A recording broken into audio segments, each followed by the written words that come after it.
नमस्कार साथियों, मैं ब्रजेश कुमार आपके बीच उपस्थित हूँ।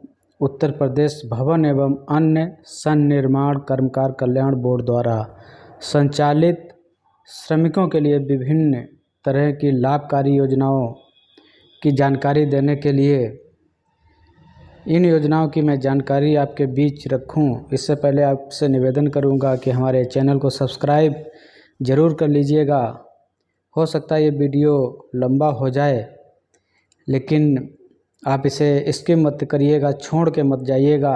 हो सकता है ये आपके काम का ना हो, लेकिन आपके किसी परिचित के काम का हो सकता है। आपके कारखाने में, आपके भवन में, या आप सरकारी योजनाओं में जो लोग श्रमिकों का काम करते हैं उनके लिए काम का हो सकता है। किसी भी श्रमिक की जब दुर्घटना हो जाती है, या उनके बच्चे की पढ़ाई लिखाई की बात होती है, या अन्य तमाम तरह की सहायता उन्हें जो मिलनी होती हैं लेकिन वो इसलिए नहीं मिल पाती कि वो उनका पंजीकरण श्रम विभाग में नहीं होता है। तो इसलिए साथियों, आपका इस वीडियो पर बने रहना बहुत ज़रूरी है। अगर आप पढ़े लिखे हैं तो कम से कम, भले ही आप लाभ ना लें, लेकिन आपके जानने वाले कहीं न कहीं से लाभान्वित हो सकते हैं।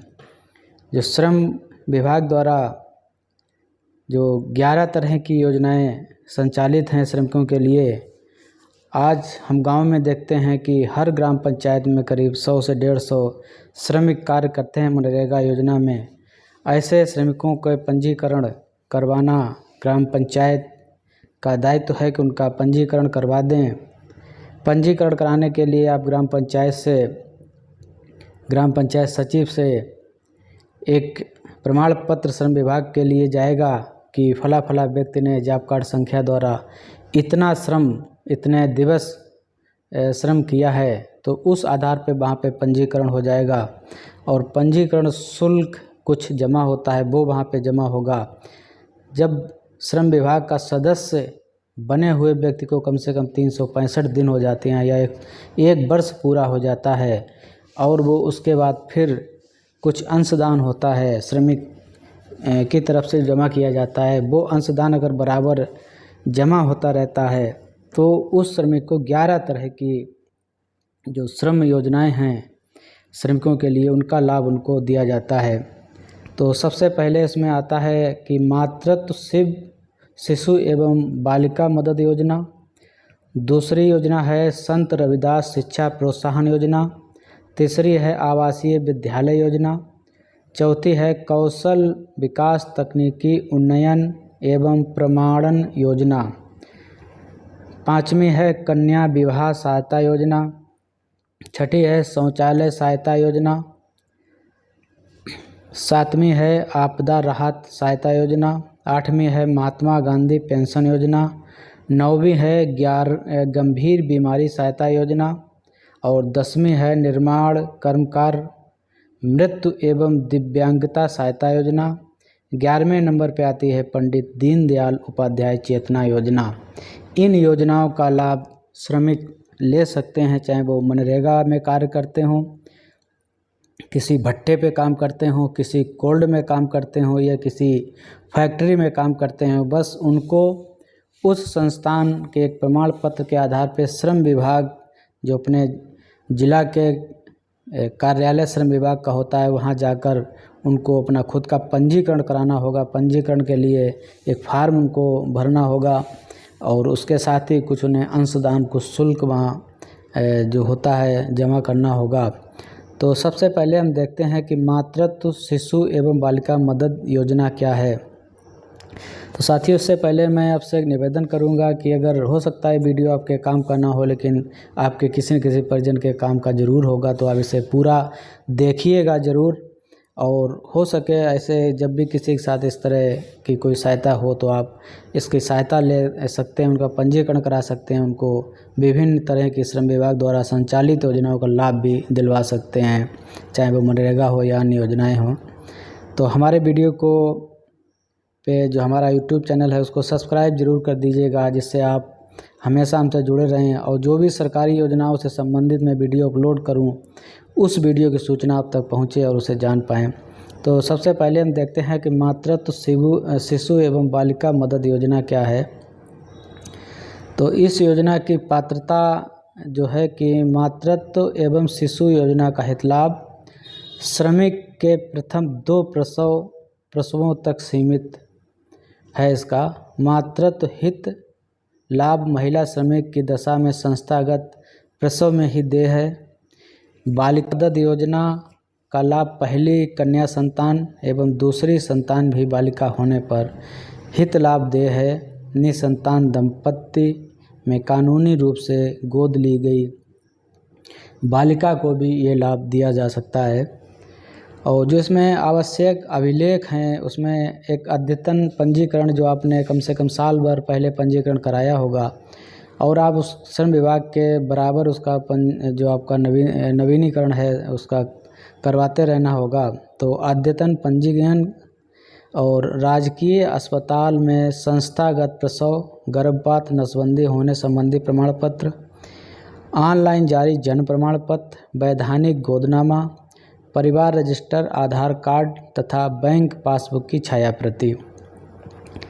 तो इसमें हम देखते हैं कि लाभ क्या आपको मिलेंगे। तो मातृत्व हित लाभ में पंजीकृत पुरुष कामगार को 6,000 रुपये एक मुश्त दिए जाते हैं। महिला कर्मकार को संस्थागत प्रसव की स्थिति में 3 माह के न्यूनतम वेतन के समतुल्य धनराशि रुपये 1,000 चिकित्सा बोनस के रूप में देय होगा।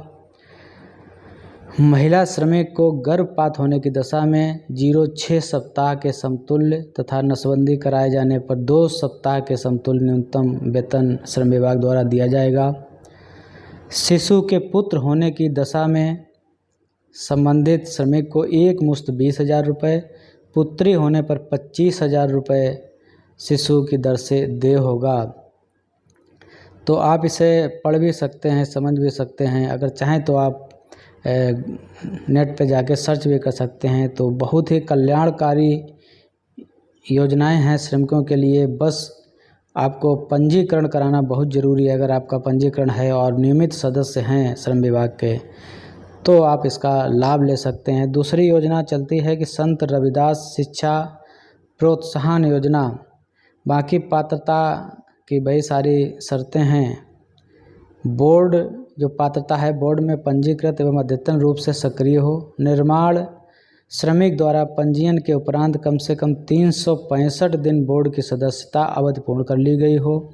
ऐसे बालक बालिका की आयु प्रत्येक वर्ष की 1 जुलाई को 25 वर्ष या इससे कम हो। निर्माण श्रमिक के बालक बालिकाओं का आधार प्रमाणीकरण उक्त योजना के हित लाभ हेतु आवश्यक होगा। शिक्षारत बालक बालिका ऐसे शिक्षण संस्थाओं में अध्ययनरत हों जो सरकार द्वारा विधिमान रूप से स्थापित किसी शिक्षा बोर्ड विश्वविद्यालय द्वारा मान्यता प्राप्त हो। पंजीकृत निर्माण श्रमिकों की अधिकतम 2 संतानों को ऐसा हित लाभ दिया जाएगा। पंजीकृत निर्माण श्रमिक के पुत्र पुत्रियों को कक्षा 9 एवं 10, कक्षा 11, 12 में उत्तीर्ण कर अगली कक्षा में प्रवेशित एवं शिक्षारत होने पर विद्यालय जाने हेतु साइकिल क्रय करने हेतु उक्त के सापेक्ष सब्सिडी प्राप्त करने हेतु पात्र होंगे। इसमें जो जरूरी अभिलेख होते हैं वो छात्र छात्रा का संबंधित कक्षा में उत्तीर्ण होने की अंक तालिका, आगामी कक्षा में प्रवेश की शुल्क रसीद, कक्षा 1 से 8 तक उत्तीर्ण छात्र छात्राओं के परिषदीय प्राथमिक विद्यालय, पूर्व माध्यमिक विद्यालय, राजकीय विद्यालय में शिक्षारत छात्र छात्राओं के उत्तीर्ण होने की स्थिति में अंक स्वप्रमाणित प्रति अंक पत्र की, कक्षा 9 से 12 तक वाउचर विपत्र विद्यालय के प्राचार्य द्वारा डिग्री कक्षा में छात्र। और इस योजना को लाभ लेने के लिए जो तमाम नीचे बिंदु हैं आप इन्हें धीरे धीरे पढ़ सकते हैं। और इसमें लाभ क्या दिया जाएगा, लाभ देने की बात है केवल 2 बच्चों तक ही ये लाभ मिलेगा आपको। कक्षा 1 से 5 तक 150 रुपये प्रति महीने के हिसाब से 6 से 10 तक रुपये 200 रुपये प्रति माह। कक्षा 11 से 1200 रुपये, 11 से 12 तक 250 रुपये प्रति माह बच्चों को मिलेगा आपके।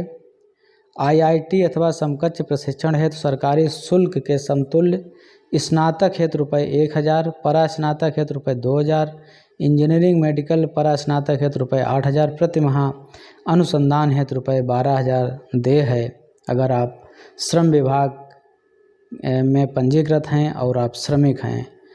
कक्षा 10 व 12 उत्तीर्ण बालिकाओं को इसमें साइकिल दी जाती है। तो बहुत ही हितकारी योजनाएं हैं। आपको जानकारी ना होने की वजह से आप इन योजनाओं का लाभ नहीं ले सकते हैं, इसीलिए आपसे कहते हैं कि सारा वीडियो देखते रहना, छोड़ के मत जाना किसी भी स्थिति में। और तीसरी योजना इसमें चलती है आवासीय विद्यालय योजना। जो श्रमिक हैं आप किसी भी, चाहे मनरेगा के ही सही, तो आवासीय विद्यालय योजना में जो पात्रता होती है, इस योजना का उद्देश्य पंजीकृत निर्माण श्रमिकों के 6 से 14 वर्ष की आयु वर्ग के बच्चों को प्राथमिक, जूनियर, हाई स्कूल, माध्यमिक शिक्षा की सुविधा उपलब्ध कराते हुए उन्हें गुणवत्तापरक शिक्षा प्रदान करना। पंजीकृत सभी निर्माण श्रमिकों के ऐसे पुत्र पुत्रियां जिनकी आयु 6 से 14 वर्ष के मध्य है, आवासीय विद्यालयों में प्रवेश पाने के पात्र हैं। तो ये भी बहुत ही आवश्यक है आपके लिए। लेकिन ये योजना सभी जिलों में लागू नहीं है, केवल 12 जनपदों में संचालित है।